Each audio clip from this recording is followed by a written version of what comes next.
Bienvenido a La Salud en tus manos, un programa que hacemos aquí en Popular Televisión y que también emiten nuestros amigos del grupo Cadena Media. Hoy vamos a hablar de la epilepsia, una enfermedad relativamente frecuente que puede afectar a 2 de cada 100 personas. Veremos los distintos tipos, veremos los factores que pueden desencadenar las crisis, si podemos prevenir estas crisis y cuáles son los tratamientos más adecuados. Para todo ello tenemos en el plató a los siguientes invitados. Elena Alarcón, muchas gracias Elena por venir. Hola, muchas gracias por contar conmigo. Tú eres neuropediatra, es decir, médico especialista en neurología infantil en el Hospital Virgen de la Risaca, ¿correcto? Correcto. Diego Tortosa, gracias Diego por venir también. Gracias. Tú eres especialista en neurología también en el Hospital Virgen de la Risaca. Gracias. Y Mariano Leal, Mariano, gracias de nuevo. Muchas gracias por invitarme.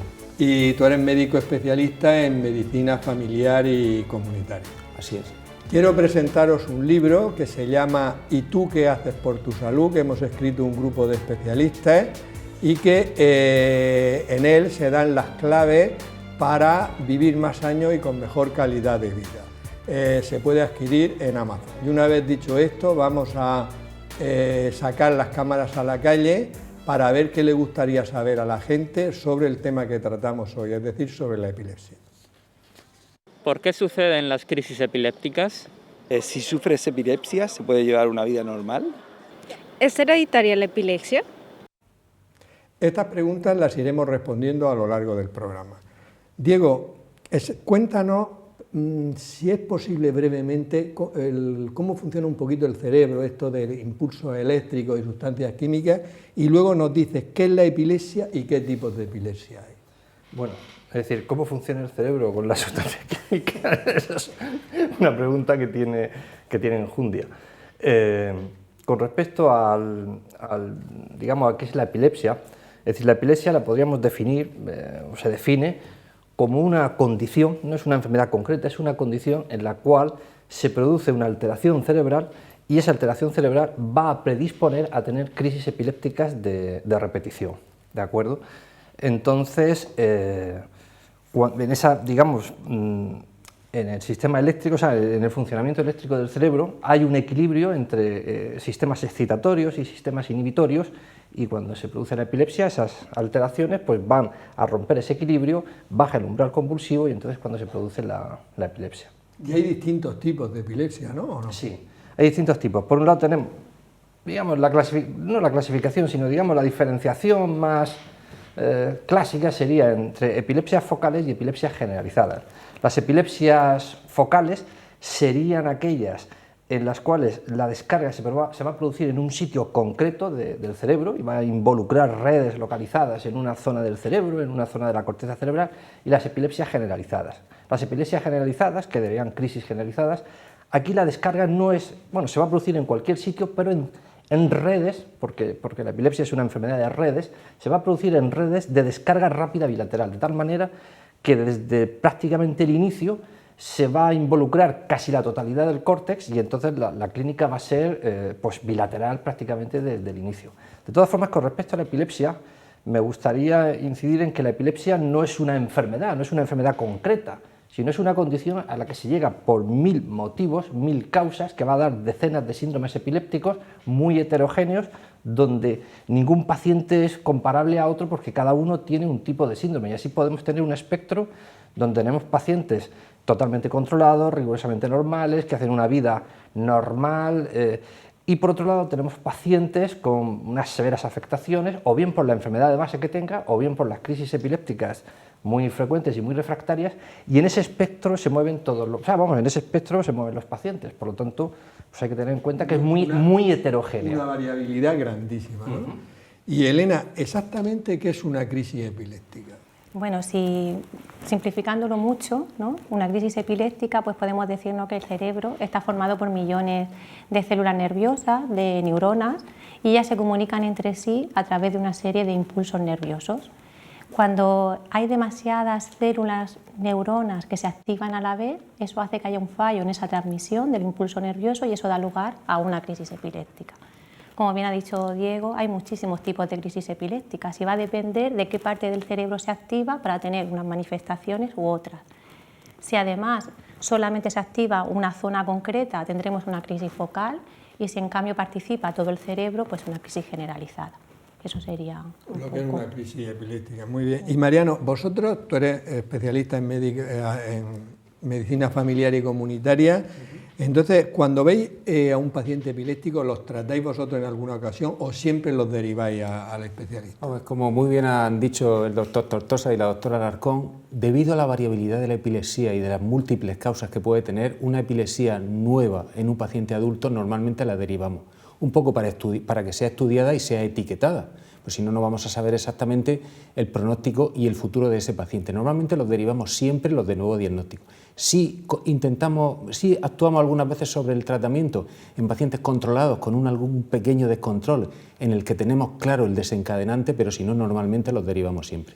O sea que en un primer estudio siempre los debe de ver el especialista, bien de adultos o bien de niños, para, como tú has dicho muy bien, intentar ver si es posible, que ahora hablaremos de ello, las causas, en fin, y ajustar el tratamiento, que no debe ser una cosa fácil, ¿vale? Diego, yo he dicho que es una enfermedad relativamente frecuente, que puede afectar a 2 de cada 100 personas. Esos datos son así. Y luego otra cosa, ¿qué probabilidades tiene un padre o una madre de tener un hijo con epilepsia? Es decir, ¿hay un componente hereditario o no lo hay? Sí, vamos a ver. Con respecto a la prevalencia de epilepsia activa, es decir, porque una cosa es el tanto por ciento de pacientes con epilepsia que han tenido, digamos, epilepsia a lo largo de su vida, pero la epilepsia activa está en 0,7, 0,8%, es decir, que ahora mismo en la región habría unos 11.000 pacientes con epilepsia activa y en España, por ejemplo, unos 350.000, ¿de acuerdo? Entonces sí es frecuente. Con respecto a la herencia, decir que un poco más del 50% de los pacientes en general, de todos los pacientes que tienen epilepsia, van a tener algún tipo de causa genética. Por contra, pues por lo tanto el otro 50% o casi el otro 50% no van a tener una causa genética y que pueda ser hereditaria. Con respecto al riesgo de transmitir, es decir, si yo tengo epilepsia y planteo qué riesgo tengo de transmitir la epilepsia a mi hijo, eso va a depender del síndrome epiléptico, porque hay muchos tipos de herencia y la probabilidad de transmitir esa epilepsia al hijo es distinto. Pero en el grueso de los pacientes, la mayoría de los síndromes más comunes van a tener una herencia que se llama una herencia poligénica compleja, donde ahí intervienen varios genes. Esos genes luego tienen que interactuar con los genes del hijo, que son distintos a los de los padres. También influyen factores ambientales, penetrancias disminuidas, etcétera, de tal manera que en la mayoría de los pacientes, más que una herencia así de decir, bueno, transmito la epilepsia a mi hijo, lo que se transmite es como una predisposición a tener esas crisis epilépticas. De tal manera que si cogemos, por ejemplo, a los pacientes epilépticos en general, cogemos todos los pacientes que hay en Murcia y entonces vemos el tanto por ciento, todos los pacientes, causas hereditarias o no hereditarias, y vemos qué porcentaje tienen epilepsia sus hijos. Eso está entre el 2,4 y el 4,6, teniendo en cuenta que la población general es el 0,7. Si nos centramos ya en aquellos pacientes que tienen epilepsias generalizadas genéticas, es decir, cogemos a aquellos padres que tienen epilepsia generalizada genética, ese porcentaje sube entre el 4 y el 9%, ¿de acuerdo? Es decir, que no es una herencia muy directa. Y si lo vemos al revés, niños que tienen epilepsias generalizadas genéticas y tiramos hacia atrás y vemos qué porcentaje de familiares tienen con epilepsia, es el 15%. Por eso que se transmite más una predisposición, pero no una herencia así directa, salvando determinados genes que tengan una herencia monogénica, mendeliana simple. Sí, pero que en términos generales, las cifras que has dado, vamos, en principio son bastante tranquilizadoras, porque globalmente es el 2,4%, creo que has dicho. Sí. Es poquito porque, por ejemplo, la diabetes tipo 1, la probabilidad es mayor, está entre el 6 y el 9%, o sea que quiero decir que son cifras no alarmantes, por lo menos. Ese 3% de media sería en general. General. Pero en aquellos que tienen epilepsia generalizada genética se va al 7, al 6, 7... Pero ya en síndromes específicos, ¿no? Ya. Vamos a ver, Elena, vamos a hablar, tú eres neuropediatra, la epilepsia en niños. ¿Es frecuente y, sobre todo, cuáles son las causas más frecuentes en los niños? Bueno, pues la epilepsia en niños sí es frecuente. Lo digo porque si tenemos en cuenta el debut de epilepsia a lo largo de la vida, teniendo en cuenta las diferentes edades, la máxima incidencia se encuentra en el primer año de vida. A partir de ahí va descendiendo hasta la adolescencia. Y si lo decimos de otra manera, más del 50% o alrededor del 50% de las epilepsias debutan en los primeros 10 años de vida. Entonces sí que es verdad que podemos decir que es una enfermedad que vemos los pediatras y concretamente en neuropediatría. Esto está en relación a que muchos síndromes epilépticos, como bien dice Diego, su inicio o su debut se encuentran en la infancia, aunque luego sí que es verdad que muchos de ellos pues, luego tienen una transición hacia la edad adulta. En cuanto a la causa de la epilepsia en los niños, pues también es muy diversa, porque la epilepsia realmente es una condición. A nosotros cuando tenemos que diagnosticar una epilepsia necesitamos ponerle apellidos, ¿no? Que es lo que estaba diciendo, que es sobre todo para lo que nosotros los vemos. Necesitamos saber cuál es su causa, porque eso nos va a llevar al tratamiento y al pronóstico. Pero de forma general la causa puede ser, en la mayoría de los casos en la infancia, de causa desconocida o idiopática. Incluso 7 de cada 10 niños no llegamos a saber la causa. Porque por mucho que lo estudiéis. Por mucho que lo estudiemos. Entonces, la epilepsia es verdad que puede ser debida pues, a enfermedades genéticas, a lesiones, a malformaciones cerebrales, a tumores, a alteraciones vasculares. O sea, la causa es muy diversa, pero después de hacer todas nuestras pruebas, incluso en 7 de cada 10 no conseguimos saber la causa. Quizá el factor optimista de esto es que en general, cuando no sabemos la causa y hablamos de epilepsia idiopática, en la infancia esa epilepsia suele tener buen pronóstico. Vale, no, es un dato muy interesante. Yo me he quedado con 2 datos. No sabía, desde luego, que era en el primer año de vida donde más epilepsia hay. La máxima incidencia en el primer año de vida. Y luego también es muy importante lo que tú has dicho, claro, si es idiopática quiere decir que has descartado malformaciones, tumores, etcétera, con lo cual poniendo el tratamiento, si el tratamiento es efectivo, pues por eso es mejor pronóstico que no tener otros problemas, ¿no? En mi edad cogemos la epilepsia autolimitada con mucha frecuencia, o sea, epilepsias que remiten solas incluso sin necesidad de ponerles tratamiento. ¿A tu edad te refieres? A la infancia, a la edad pediátrica, perdón, lógicamente, a la edad pediátrica, la edad a la que yo me no, ya, no, pero ya, no. Muy pretencioso. Muy pretencioso, ¿sí? No, es que digo, pues entonces a la mía más pequeña más todavía. Pequeña, no, la edad pediátrica. Muy bien. Vamos a ver, Mariano. ¿Cuál es el papel del médico de atención primaria en el control del epiléptico estable? Dos tareas fundamentales tenemos en primaria. Primero, vigilarlo e insistir en que haga las cosas bien. ¿Y eso qué quiere decir? El paciente epiléptico puede estar muy bien etiquetado, muy bien diagnosticado, con muy buen pronóstico, pero si no se toma el tratamiento, va a fracasar. Nosotros gestionamos el control de la medicación crónica y estamos muy atentos a si recoge la medicación, si falla, si se le caduca la receta, a ver qué ha pasado. Eso es uno de los factores, una de nuestras principales funciones, que el paciente tome la medicación y luego insistirle en que evite, en lo posible, los desencadenantes de descontrol. Por ejemplo, el alcohol. Si tenemos cualquier paciente alcohólico, insistimos en que no beba, pero si es epiléptico, muchísimo más. Le explicamos los problemas que puede tener, los riesgos, las descompensaciones. Insistimos en el sueño, en que haga una buena higiene de sueño y sobre todo en la medicación concomitante. Estamos muy atentos a las interacciones. Un paciente epiléptico bien controlado, si el médico de familia le ponemos un tratamiento inadecuado para un catarro, para una bronquitis, un antibiótico, lo podemos descompensar. Eso también lo tenemos muy en cuenta. O sea que nuestro papel fundamental es que el epiléptico haga las cosas bien y no descompensarlo nosotros, claro. Que no es poco. Pues a la luz de lo que estáis contando, realmente uno a veces en estos programas aprende la importancia, porque a veces decimos, el médico de atención primaria, y realmente, por ejemplo, en el tema de la epilepsia, insistirle en los hábitos de vida para no desencadenar crisis, que se tome la medicación y sobre todo medicaciones que no interfieran, creo que realmente vuestra labor, tu papel aquí está justificado hoy, Mariano. Gracias. Me quedo. En nuestra sección Palabras de Médico, nuestro profesor de latín y griego, Juan Carlos Ferre, nos va a ilustrar sobre el origen de algunas palabras en relación con el tema de hoy. Muy buenas. El programa de hoy va sobre la epilepsia, la mal llamada enfermedad sagrada, por los efectos de la misma en el paciente y por el desconocimiento que se tenía de ella. El término epilepsia viene del griego epilepsia, con el significado de ataque súbito que sobrecoge, y haría referencia a esas convulsiones que sufren los pacientes. Y es que desde muy antiguo ya se tiene constancia de su existencia, o al menos de los síntomas en forma de convulsiones. En época babilónica, siglo XVII a.C., por ejemplo, se conserva un testimonio de que si un esclavo adquirido recientemente sufría esta enfermedad, podía ser devuelto a su anterior dueño.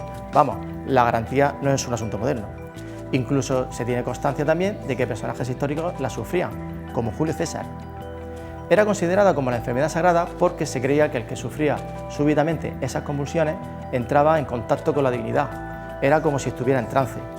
Pero pronto el médico Hipócrates, siglo V a.C., comenzó la defensa del racionalismo frente a la superstición. Este médico había notado que los soldados que sufrían heridas en la cabeza eran más propensos a sufrir esas convulsiones. Es interesante también decir que 1000 años antes de Hipócrates, en el 1500 a.C., ya conocían esta enfermedad y la trataban con extracto de belladona, una planta que contiene atropina, sustancia muy activa que se usa hoy en día para el tratamiento de la epilepsia. Confiemos en que a esta enfermedad que ha estado presente entre nosotros durante milenios podamos vencerla.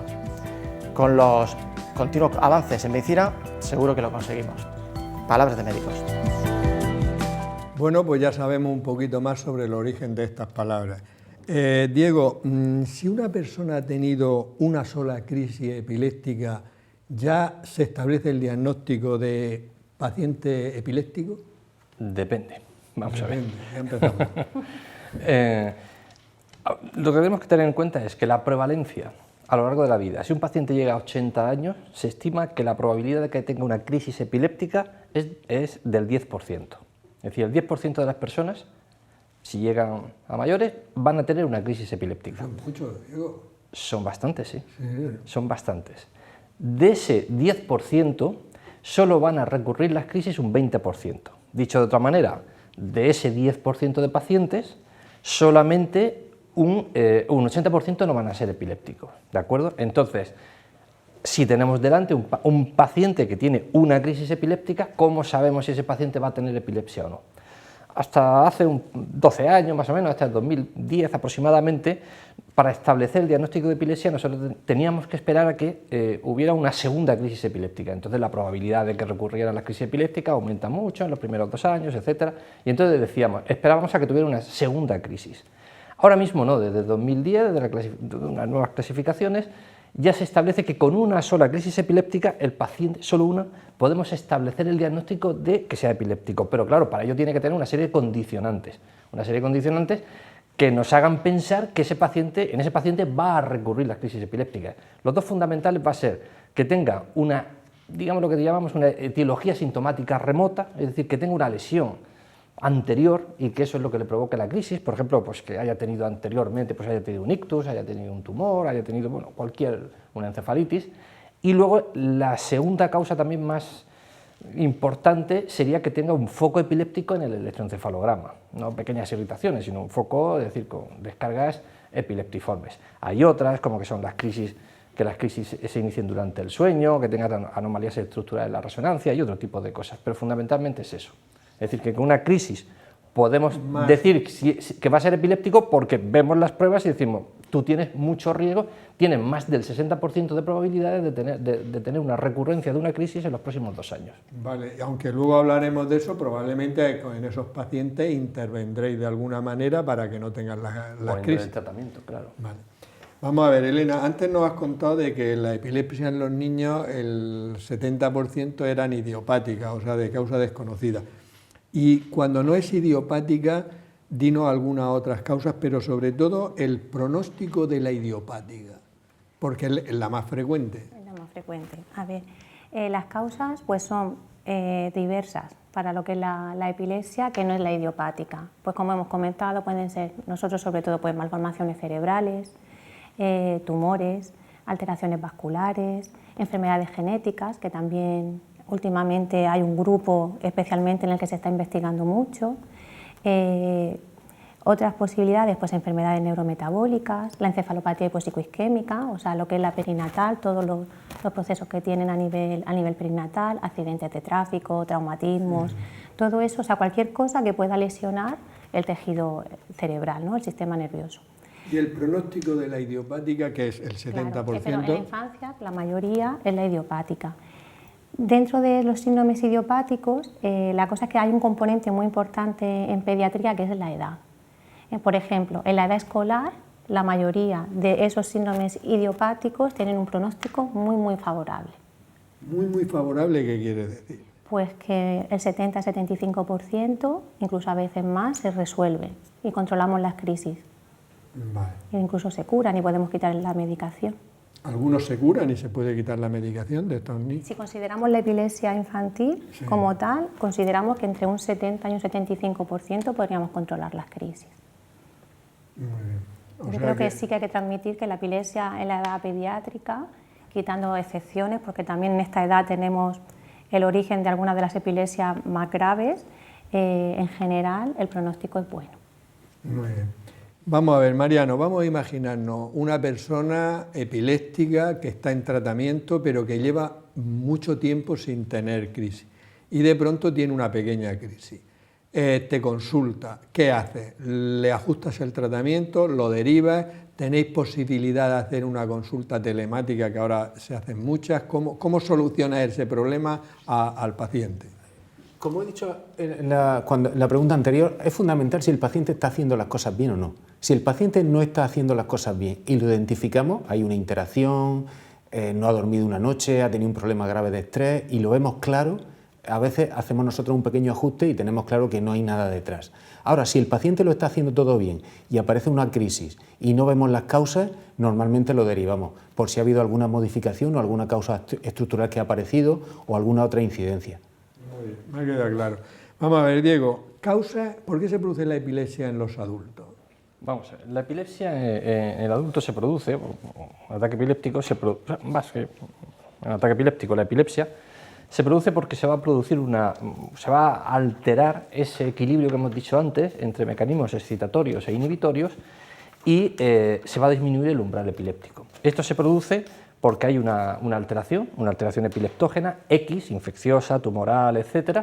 Y entonces va a provocar una cascada de eventos proconvulsivos, complejos, no del todo bien conocidos, variados depende de la etiología, donde van a haber cambios a nivel molecular, celular, readaptación de redes cerebrales por la plasticidad neuronal, y eso va a dar lugar al final a que dé una crisis epiléptica. Entonces, en una primera fase, después de un periodo de latencia, en el cual se producen todos esos cambios, aparece una primera crisis que suele ser subclínica, es decir, el paciente no la nota.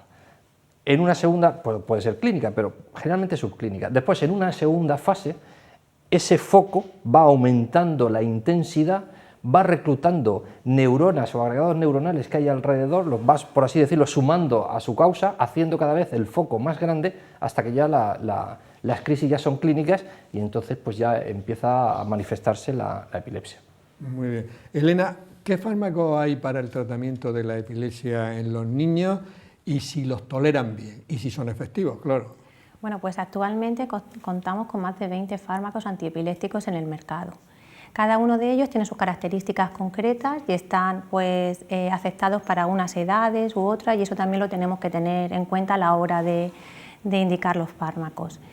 En cuanto a la tolerancia, pues cuando nosotros elegimos un fármaco antiepiléptico en los niños, pues tenemos en cuenta el tipo de crisis, la epilepsia, qué síndrome epiléptico tiene, las características del niño, su edad y por supuesto también a veces pues, las comorbilidades que hay. En base a todo eso elegimos el tratamiento y sobre todo tenemos mucho cuidado en intentar elegir fármacos que no influyan pues, ni en la cognición ni en el aprendizaje. Teniendo en cuenta todas esas características, hay que decir que actualmente estos fármacos sí son bien tolerados. Y en general, pues como hemos dicho antes, conseguimos controlar las crisis en un porcentaje relativamente alto de niños con epilepsia. O sea que lo que está claro es una cosa, que es una medicina que se habla mucho ahora, pero es muy personalizada en cada niño, en cada niña, ¿no? Es una medicina muy personalizada e incluso se habla ya ¿no? de una medicina dirigida genéticamente en el caso de la epilepsia. Eso todavía está un poquito lejos, pero cada vez, bueno, sobre todo Diego también lo puede comentar, cada vez lo vamos encontrando más y vamos hablando más desde el punto de vista genético, encontrar un fármaco antiepiléptico que sea específico incluso de cada uno de los individuos que tiene epilepsia. Claro, eso hará que sea más efectivo y más eficaz, desde luego. Eficaz. Vamos a ver, Mariano, muchas veces los médicos de atención primaria, cuando tú, una persona que tiene una epilepsia, sospechas que puede haber algo debajo, que puede haber a lo mejor un tumor cerebral o alguna cosa, ¿hay algún dato que os encienda la alarma o no? Sí, sí, además de lo que más nos preocupa en primaria a nosotros y al paciente, y es la sintomatología asociada. Si un paciente debuta con una crisis epiléptica y además tiene una hemiplegia, una alteración de sensibilidad rara, un dolor de cabeza especialmente intenso, una crisis epiléptica atípica que no se recupera como se suelen recuperar, un síndrome febril, porque también puede haber una infección, puede haber una meningitis, puede haber una encefalitis, un traumatismo previo, que también hay que descartar una hemorragia, una sospecha de ictus, también por sintomatología neurológica. O sea, la clave es la sintomatología asociada, sobre todo neurológica. Si es una crisis que no le vemos nada raro, puede ser una crisis epiléptica más o menos idiopática que se controle. Ahora, si vemos algún síntoma de alarma, lo derivamos con más urgencia todavía, a veces lo derivamos a urgencia directamente, porque precisa ingreso. Buscar siempre otros síntomas neurológicos asociados a la crisis epiléptica, ¿no? Eso es lo que hace levantar la alarma e incluso derivarlo con urgencia, ¿no? Efectivamente. Diego, en medicina siempre hablamos de lo que llamamos el diagnóstico diferencial. ¿Qué enfermedades no son epilepsia y pueden parecer que esa persona tiene una epilepsia? Hay muchas, es decir, hay muchas enfermedades que pueden simular o parecer una epilepsia.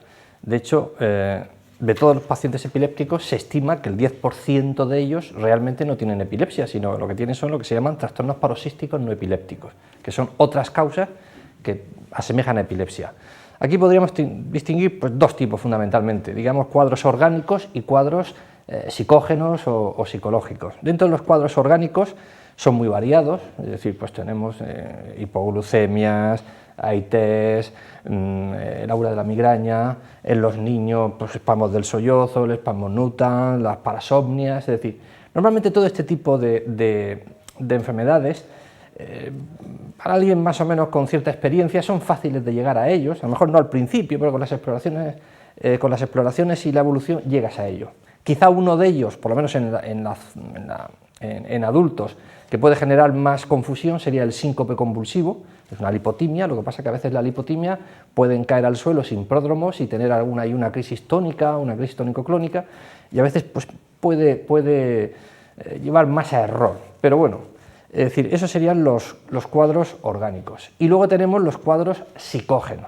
Los cuadros psicógenos, que serían las pseudocrisis, donde aquí el problema es que el subconsciente le juega una mala pasada al paciente, es decir, no lo hace a caso hecho, sino es su subconsciente que monta una clínica similar a como si fuera una epilepsia.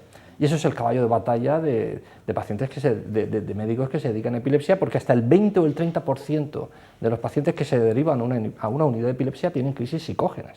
Y a veces son muy fáciles de distinguir para alguien que tenga cierta experiencia, pero a veces son complicadas, hay que hacerle una monitorización video-EEG y a veces ni con esas. Y a veces en los electroencefalogramas y todo eso no se pueden distinguir, pregunto, ¿no? No. Es decir, en un electroencefalograma, es que con un electroencefalograma te puedes encontrar un paciente epiléptico FETEN con una epilepsia refractaria y el electroencefalograma sea rigurosamente normal, todos. Y te puedes encontrar pacientes que no son epilépticos con alteraciones, con un rasgo centrotemporal, con una alteración inespecífica, etcétera, y entonces te lo dan como patológico y nunca han tenido y nunca van a tener epilepsia. ¿De acuerdo? Es decir, entonces el electroencefalograma ayuda, pero no es el diagnóstico. Y lo que iba a decir, que a veces se riza más el rizo porque hay hasta un 10 o un 20% de los pacientes que son epilépticos, realmente son epilépticos, asocian además estas pseudocrisis, por lo tanto el manejo es complicado. Con respecto a todo este tipo de trastornos, sí transmitir a la población que lo ideal es que los graben siempre que sea posible, porque muchas veces es la mejor pista que nosotros tenemos para poder llegar al diagnóstico, ver lo que está haciendo en ese momento el paciente. Porque a lo mejor vemos tiene un tics, te lo cuentan y no sabes muy bien si no lo tiene, pero claro, lo ves grabado y dices, no, esto es un tal o es un cual, y es más sencillo. Muy interesante, y veo que realmente no es fácil el tema de la epilepsia. A veces uno dice epilepsia y cree que son habas contadas, y de habas contadas nada, que es un tema real. Son sacos de habas. No, es muy complicado eso. El Colegio Oficial Enfermería de la región de Murcia colabora con este programa. Vamos a ver qué es lo que nos cuentan. Esta información está patrocinada por el Colegio de Enfermería de la región de Murcia. Conocer esta maniobra puede ayudarnos a salvar vidas, pero para que sean eficaces, las técnicas de reanimación cardiopulmonar deben realizarse de forma correcta y rápida. Esencial es también que su práctica no se limite a facultativos o profesionales de la enfermería. Debe trasladarse a la sociedad y de un modo especial a los más pequeños, mediante la enseñanza. Si la RCP se lleva a las aulas, podrían salvarse más vidas, porque está demostrado que en edades tempranas cala como el niño interioriza mejor estas temáticas. De ahí la necesidad de diseñar metodologías que permitan acercar estos conocimientos sanitarios a los escolares. Para ello juegan un papel esencial las nuevas tecnologías. Herramientas tecnológicas para los métodos de enseñanza actuales o intentar llevarlo a las aulas, ya que la tecnología es parte de todas nuestras actividades diarias y los niños son nativos digitales.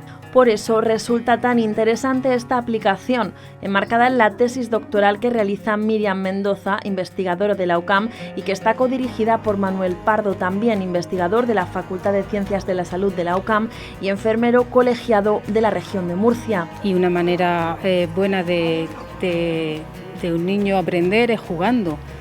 Y si ya lo haces videojugando, que es como se encuentran más cómodos, pues mucho mejor. El eye tracking durante el juego va captando con la pupila las zonas donde está cierto tiempo.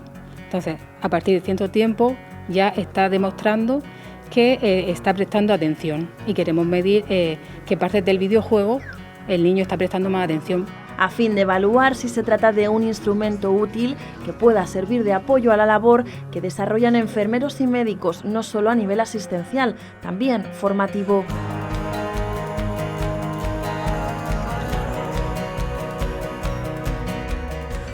Esta información está patrocinada por el Colegio de Enfermería de la región de Murcia.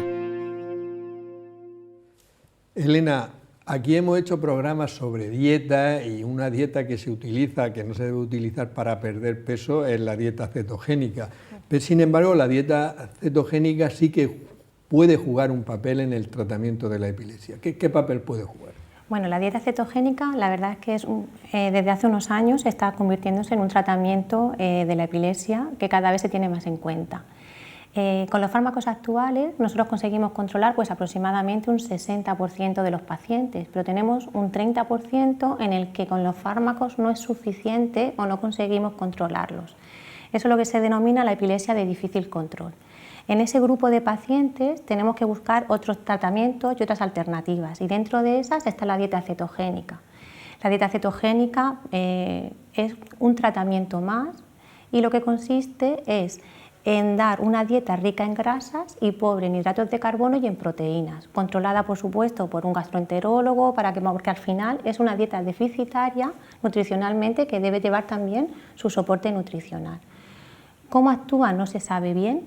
Lo que sí se sabe o se cree que es que el cerebro cambia el soporte a partir del cual genera los neurotransmisores y eso genera una neurotransmisión diferente y un proceso antiinflamatorio que termina controlando las crisis. O sea que sería que el cerebro, en vez de consumir glucosa, que es su combustible natural de las neuronas, consumiría lo que llamamos cuerpos cetónicos. Claro, porque el origen realmente de la dieta cetogénica es de 1950, o sea, hace mucho tiempo, y se descubrió en niños con epilepsias muy refractarias que al tener un proceso que les dejaba en ayunas, pues una neumonía, que dejaban de tener crisis. O sea, el descubrimiento de la dieta es así. Cuando no comía y hacía acetona... Ayuno y hacía acetona tenía crisis. Entonces, la dieta lo que consigue es crear una situación similar al ayuno, pero lógicamente sin el ayuno, porque el ayuno prolongado ya sabemos a dónde va. Vamos a ver, Mariano, una persona que tenga un epiléptico, ¿cuándo no debe conducir? ¿La moto, el coche, en fin, lo que sea? Muy buena pregunta. Si ha tenido crisis en el último año, la ley lo prohíbe, no puede conducirla. Si lleva más de un año sin crisis, depende del tipo de crisis, de si está controlado o no y del informe del neurólogo.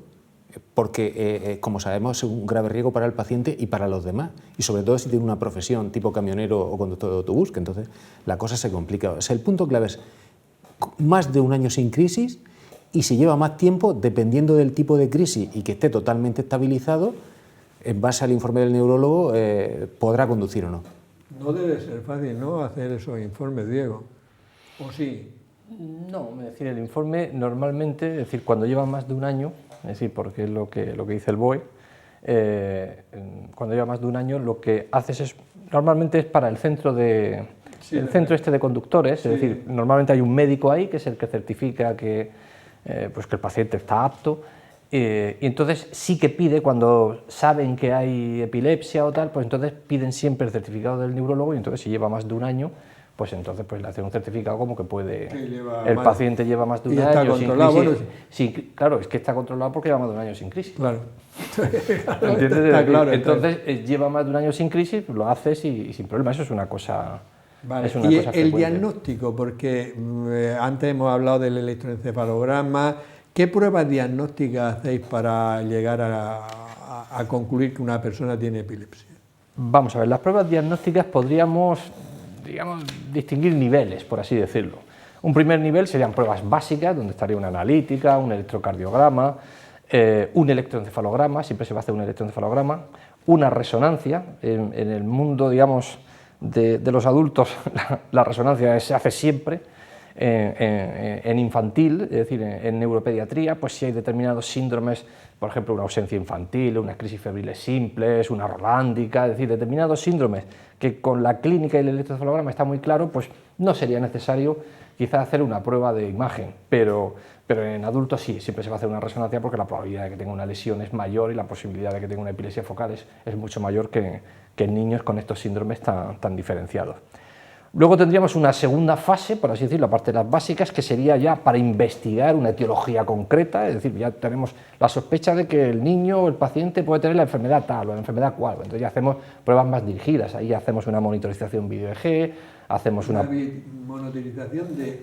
video-EEG. Eso consiste en lo siguiente, consiste en ingresar al paciente, entonces se le ponen los cables como si fuera un electroencefalograma normal y se le tiene grabado. El tema es que esa monitorización es prolongada, se mantiene pues un día, 2 días o incluso 5 días, y entonces con eso vemos las alteraciones intercríticas que se producen durante todo el día, no solamente el tiempo que dura el electroencefalograma, y sobre todo también las alteraciones de la noche, porque durante el sueño se producen una serie de cambios y una serie de activaciones que pueden verse, digamos, focos epilépticos que no se vean durante el día. Y luego lo más importante, estamos grabando al paciente y entonces si tiene una crisis, pues vemos si es una crisis o no es una crisis, qué tipo de crisis es, si es una ausencia, una crisis parcial compleja, es decir, qué tipo de eso. Entonces, eso es una prueba que se hace ya para casos ya más seleccionados, no todos.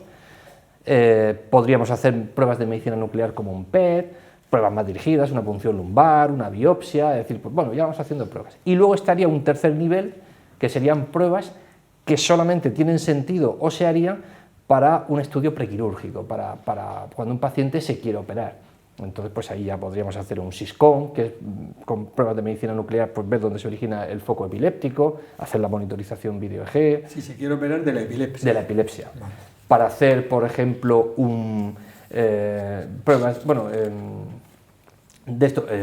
estudios genéticos también se podrían hacer en el apartado anterior. Sí, o sea que realmente lo que hay es una batería, que esto es un problema tremendamente complejo, lo de la epilepsia. En algunos casos, algunos llegaréis a un diagnóstico fácil, pero en algunos tenéis que emplear a fondo con... Hay casos en los que, por ejemplo, no sé, te llega una chica joven con una mioclónica juvenil y con 5 minutos está diagnosticada, no necesitan más, ¿me entiendes? Y hay otros casos donde son casos muy complejos, donde necesitan mucha clínica, muchas horas, mucha tecnología. Y mucho para hacer un buen diagnóstico. Claro, es decir. Vamos a ver, Elena, antes hemos hablado en el tratamiento de la epilepsia infantil, hemos hablado de algunos fármacos, de la dieta cetogénica, pero hay otra cosa que es estimular el nervio vago como tratamiento de la epilepsia. Y otra cosa es la cirugía. Cuéntanos algo sobre esto. Breve, porque tampoco podemos... Bueno, Bueno, el estimulador del nervio vago estaría también indicado en ese grupo de pacientes de epilepsia de difícil control, o sea, que el grupo de pacientes en el que no es posible controlar las crisis con fármacos y además hemos descartado una opción quirúrgica, ¿vale? Porque es realmente un tratamiento que consideramos paliativo. Consiste, pues, como diría yo, un marcapasos, sería como un marcapasos que se coloca en la cavidad torácica, debajo de la piel, y eso a través de un electrodo pues manda impulsos eléctricos al nervio vago izquierdo, y desde ahí el nervio vago izquierdo pues al cerebro, y con eso controlamos las crisis. Nosotros tenemos luego una PAN, ¿no? una PAN con la cual podemos regular esos impulsos eléctricos que el generador va a transmitir al cerebro, y según las características de las crisis pues damos esos impulsos para intentar controlarlas. Pero siempre se considera un tratamiento paliativo, aunque hay casos que se han controlado las crisis, pero son los menos. ¿Y la cirugía? ¿Qué se hace en la cirugía y para cuándo se reserva? Bueno, la cirugía comúnmente se reserva pues cuando tenemos una zona del cerebro que es la que causa la epilepsia, y su exéresis, o sea, quitarla, extirparla, no va a suponer una lesión importante para el paciente. Comúnmente se plantea en esas circunstancias. Si consideramos lo que es lo mismo, la epilepsia de difícil control, aquella en la que no se controla con los fármacos, pues esto supone aproximadamente un 5% de los pacientes. Aunque sí que es verdad que hay epilepsias concretas que su tratamiento directamente es quirúrgico y es curativo. No sé, pues sería la epilepsia lesional, ¿no? Si tenemos una lesión pequeña que es la que está causando la epilepsia, pues su indicación es quirúrgica. O la epilepsia del lóbulo medial, que también su indicación en principio es quirúrgica, y podemos controlarlo hasta en un 80% las crisis con la cirugía. Quitar la zona esa que es la que crea el foco, que de ahí van todos los impulsos eléctricos. Hay diferentes estudios de prequirúrgicos que establecen cuál es la técnica quirúrgica más apropiada para cada caso. Está la exéresis de la lesión, pero luego hay otras técnicas quirúrgicas distintas según cada caso.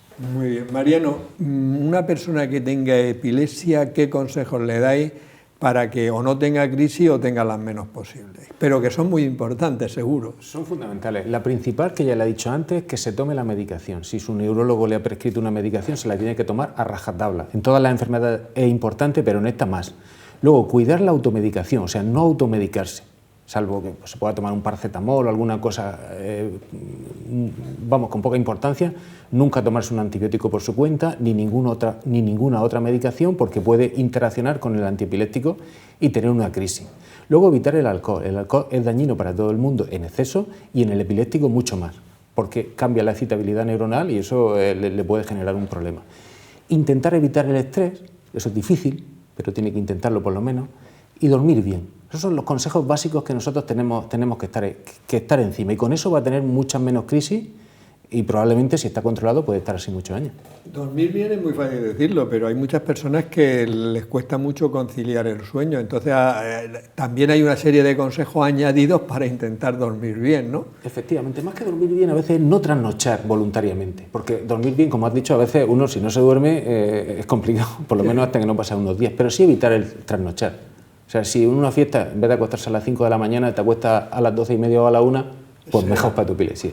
Muy bien, muy bien. Son medidas muy importantes, pero realmente es que eso, lo que haces tú por tu salud es muy importante, ¿eh? Muchas veces lo fijamos toda la medicación, eso lo vemos, por ejemplo, mucho en las personas con diabetes, con hipertensión, con colesterol, que los vemos en las consultas y le decimos el colesterol perfecto con la pastilla, la tensión perfecta con la pastilla, el azúcar perfecto con la pastilla. Pero eso va bien, pero lo que depende de ti va fatal. Sigues fumando, no te mueves, ya has ganado 3 kilos. Eso lo vemos en la consulta. Claro, en primaria se verá eso todos los días así, ¿no? Claro, a veces le decimos al paciente, su salud es mi preocupación, pero su responsabilidad, para que el paciente se responsabilice. Nosotros nos preocupamos, pero que se tiene que cuidar de ser. La mayoría de las personas lo que quieren es una pastillica que les solvente el tema. Y ya está. Tenemos que luchar por cambiar esos hábitos. Vamos a ver, Diego, una persona puede sospechar, ¿cómo puede sospechar una persona si tiene una epilepsia? Que a veces uno, yo qué sé, nota algo y dice, claro, ¿será una epilepsia esto? Hombre, ¿y qué hay que hacer? Si un paciente tiene una epilepsia generalizada, es decir, con convulsiones y tal, pues evidentemente lo va a sospechar a la primera. pero el tema es que las epilepsias pueden producir crisis que a veces son sutiles, pequeñitas, con síntomas menores, que pueden pasar desapercibidos. Entonces, yo diría que si un paciente tiene cualquier síntoma raro, es decir, un síntoma motor, que se le mueva un poquito la mano, que tenga una alteración sensitiva, alteración de la vista, dificultad para hablar, cualquier síntoma así raro, que sea estereotipado, es decir, que se repita, que aparezca de la nada y que dure poco tiempo, es decir, por ejemplo, yo estoy aquí normal, tranquilo, y de repente durante unos pocos segundos o durante un minuto me aparece algo raro. Y eso se repite, se va repitiendo y siempre igual. Entonces podemos sospechar que esos episodios estereotipados puedan ser crisis epiléptica. Entonces debería ir al médico cabecera, ya se lo explica y en función de eso pues ya lo mandaría al neurólogo, ¿no?, en función de lo que le cuente. Pero eso sería la clave. ¿Los síntomas tienen que ser siempre igual? Parecidos. Vale. Parecidos. Es decir, normalmente las crisis epilépticas son iguales. Pueden evolucionar a lo largo del tiempo y de hecho es normal que los pacientes te cuenten, por ejemplo, durante una serie de años un tipo de crisis y luego con el tiempo varíe. Pero digamos, normalmente las crisis suelen ser parecidas, no exactamente iguales, pero sí parecidas. Y luego hay dos casos también, que serían niños con ausencias, que lo tengan en cuenta los padres, que son niños en los cuales no es que me quedo despistado y estoy en mi mundo y me llama, oye Juan, y entonces... No, sino son episodios recortados de muy pocos segundos donde el crío se queda clavado durante unos segundos y recupera. Esos episodios, pues eso hay que tenerlo en cuenta en los niños, y luego también en los adolescentes las mioclonías, las sacudidas mioclónicas.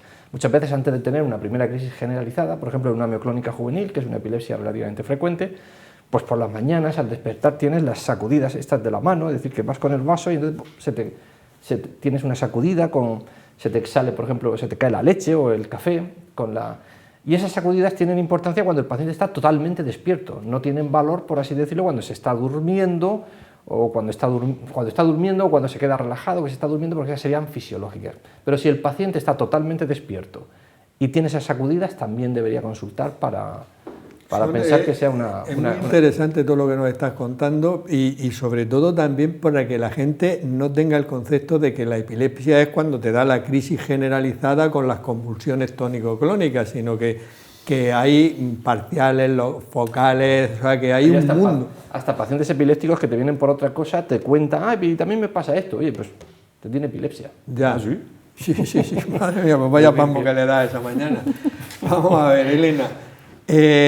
Si quieres comentar algo más de la cirugía que te hayas dejado antes con respecto a los niños, o sea que eso, por ejemplo, en la risaca lo estáis haciendo, lo que es, las técnicas quirúrgicas para... Se hace la técnica quirúrgica de séresis lesional, pero es verdad que lo que es la cirugía de la epilepsia todavía tenemos que derivarlo fuera. Porque hay que hacer un estudio prequirúrgico muy exhaustivo, como ha explicado muy bien Diego, de video-EEG durante muchos días, incluso de medicina nuclear, para intentar encontrar exactamente dónde está el foco y extirpar exactamente solamente lo que llamamos el área epileptógena. Entonces, esa tecnología todavía no la tenemos y en lo que es la cirugía de ese tipo de epilepsia se deriva. Otra cosa es la lesional, ¿no? Si el foco está donde tengo una lesión, está aquí, eso lógicamente sí se hace. Vale. Mariano, vamos a imaginar una mujer epiléptica y que está en edad fértil. Puede tener hijos y ¿qué precaución habría que tener en el embarazo con la medicación? Porque incluso esto ha salido en la prensa, historias de estas que ahora nos podéis comentar. Efectivamente, la respuesta sí puede tener hijos, pero tiene que tener una serie de precauciones. Lo primero, debe planificarlo porque puede estar tomando una medicación que tenga sus efectos secundarios teratogénicos, de malformaciones. Entonces debe planificarlo, debe verla primero el neurólogo y ajustar el tratamiento para ponerle el tratamiento lo menos lesivo posible para el feto y debe estar sin crisis.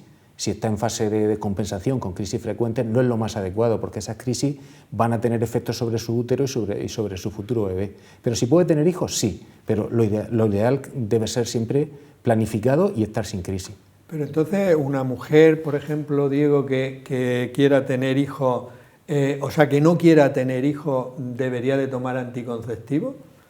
Si no quiere tener hijos, sí. Sí, pero entiéndeme lo que te quiero decir. Sí, puede tomar. Puede tomar anticonceptivos con el tratamiento de la epilepsia. Sí, puede tomar. Y entonces dejar los anticonceptivos o el método anticonceptivo que use bien planificado. Sí, claro, es decir, aquí el tema es la planificación. Como les digo yo en la consulta, es decir, para tener hijos lo tengo que saber yo primero que tu marido.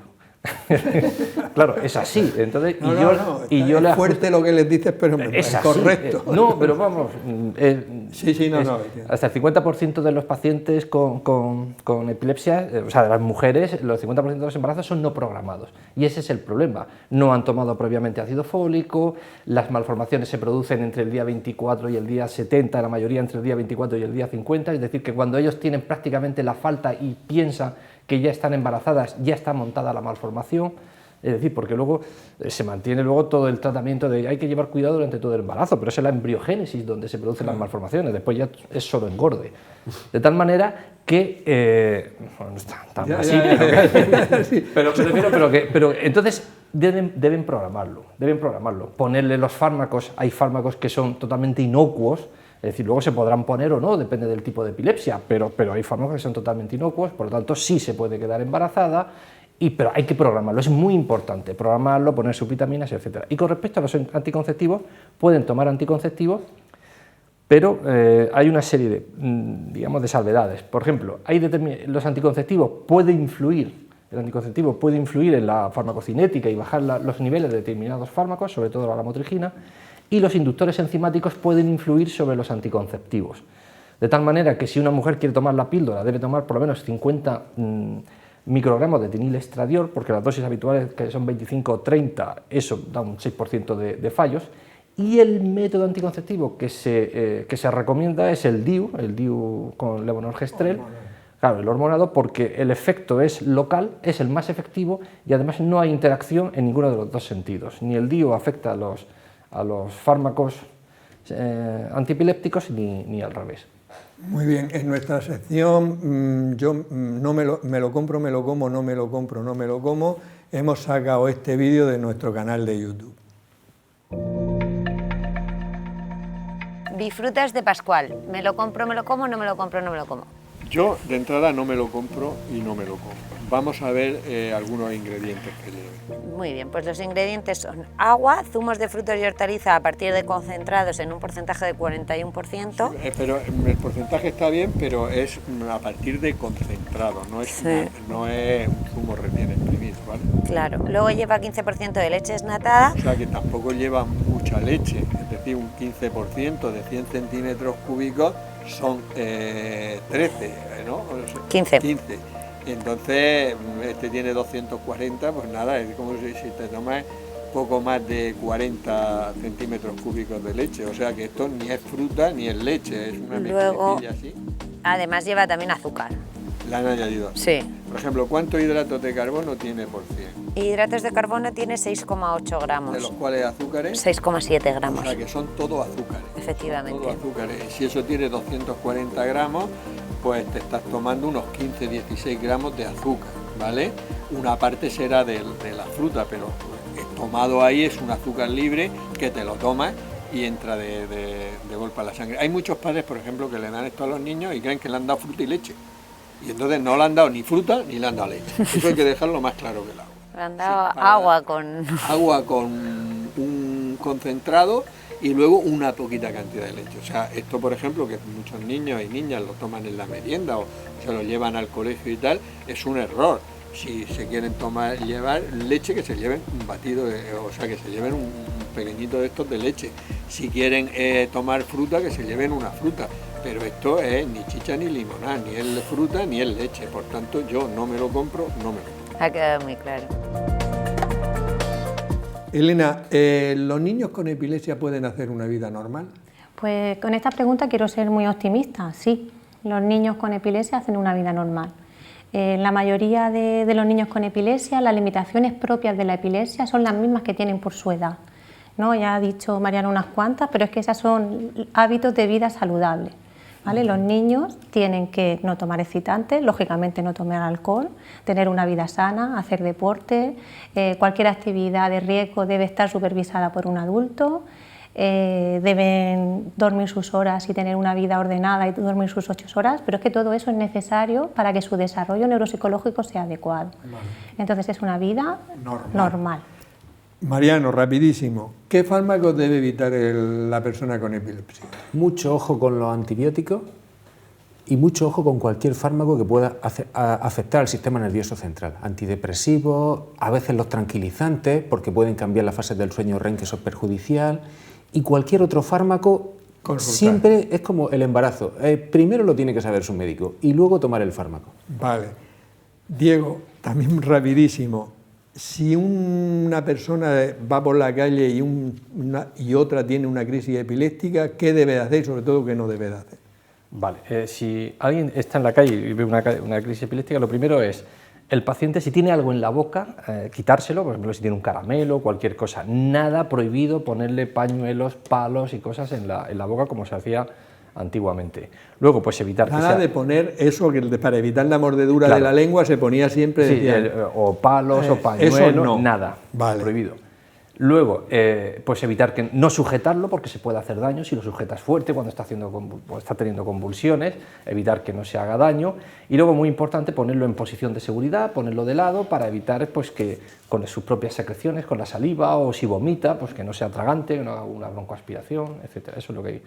Fundamentalmente dejarle la vía aérea, quitarle las cosas de la boca, que no se haga daño y ponerlo de lado por si vomita y para que no sea tragante con las secreciones. Elena, ¿el tratamiento antiepiléptico es para toda la vida? Pues no. Es verdad que en el momento en el que se decide suspender el tratamiento hay que establecer una relación, ¿no?, entre los riesgos y los beneficios, pero sí existe un consenso que uno se plantea poder retirar el tratamiento si uno está entre 2 o 4 años sin crisis. En general, el consenso es ese. Si uno está entre 2 y 4 años, valorando los riesgos y los beneficios, se puede valorar su retirada. Muy bien, clarísimo. Mariano, las tabletas, no de chocolate, las tablets, el móvil, las discotecas, todo eso, por ejemplo, una tablet se puede usar sin ningún problema las personas que tengan epilepsia, ¿o no? Bueno, diferenciamos dos tipos. Si la epilepsia es fotosensible, que es un tipo que hay, ahí sí que hay que llevar mucho cuidado y utilizarla lo menos posible. En el resto de epilepsia hay que utilizarlo con precaución. Por ejemplo, cualquier tipo de pantalla, si puede ser en un espacio iluminado, mucho mejor. En los móviles y en las tablets hay una opción que pone luz azul, que te protege bastante. Si puedes funcionar con esa luz, mejor. Descansar cada 15-20 minutos cuando estés utilizando el ordenador. Si estás en la televisión, separarte más de 2 metros, salvo que la pantalla sea gigante, que hay que separarse más. Utilizar algunas medidas de higiene. Hoy día no se pueden evitar porque estamos en una sociedad que no podemos, es casi imposible, ¿no?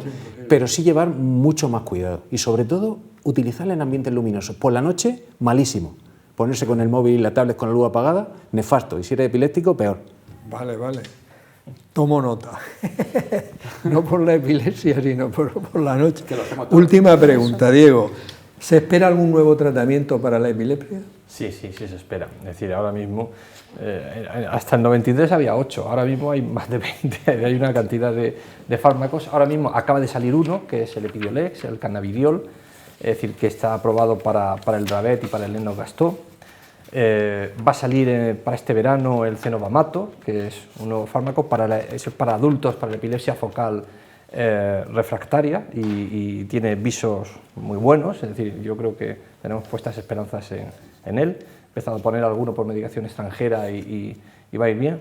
La fenfluorocina, es decir, está también a punto de salir. Bueno, están aprobados por la EMA, pero todavía están en precio, por ejemplo, que esa es para el Dravet. Y bueno, desde hace unos años, prácticamente no hay año, como mucho año y medio, que no sale un fármaco nuevo, y ahora mismo hay decenas y decenas de fármacos en investigación. Pero digamos, la gran esperanza y el salto cualitativo sería fármacos que puedan bonificar, no serían los medicamentos anticrisis, como llamamos ahora, que es el tratamiento sintomático, sino medicamentos que puedan modificar la historia natural de la enfermedad. Si tenemos que puedan modificar esa epileptogénesis, esa formación de las crisis, o bien modificar genéticamente, como ha dicho la doctora Alarcón. Y entonces, por ejemplo, ya teníamos el primero, que era el everolimus, en la esclerosis tuberosa, que es antiepiléptico, ya modifica el mTOR, y para el Dravet van a salir, es decir, hay una serie de fármacos que ya bastante avanzados para modificar, aumentar la expresión genética del gen, el SC1A, y su canal, y aumentar la actividad errática que tiene el NAB1. Es decir, que hay genes que hay fármacos que van a salir en relativamente breve tiempo para modificar genéticamente la enfermedad y modificar la historia natural de la enfermedad, no solamente quitar las crisis. Bueno, eso es un tema muy importante y va a ser el futuro próximo. Sí. Bueno, pues yo la verdad que creo que el programa ha quedado muy bien y muy práctico. Es un tema complicadísimo. Yo creía que veníamos aquí a hablar de la epilepsia o cosas muy elementales y ha terminado Diego hablando de los fármacos que nos van a activar o determinados genes para modificar el ambiente eléctrico del cerebro, por decirlo de alguna manera. O sea, realmente, el futuro, por lo que comentáis, está aquí cerca. Por mi parte nada más, recordaros que en nuestro portal de salud, lasaludentusmanos.ucam.edu, encontraréis vídeos sobre hábitos de vida saludable y prevención de muchas enfermedades. Por mi parte nada más, despedirnos hasta la próxima semana en un nuevo programa de La Salud en tus Manos. Que seáis muy felices.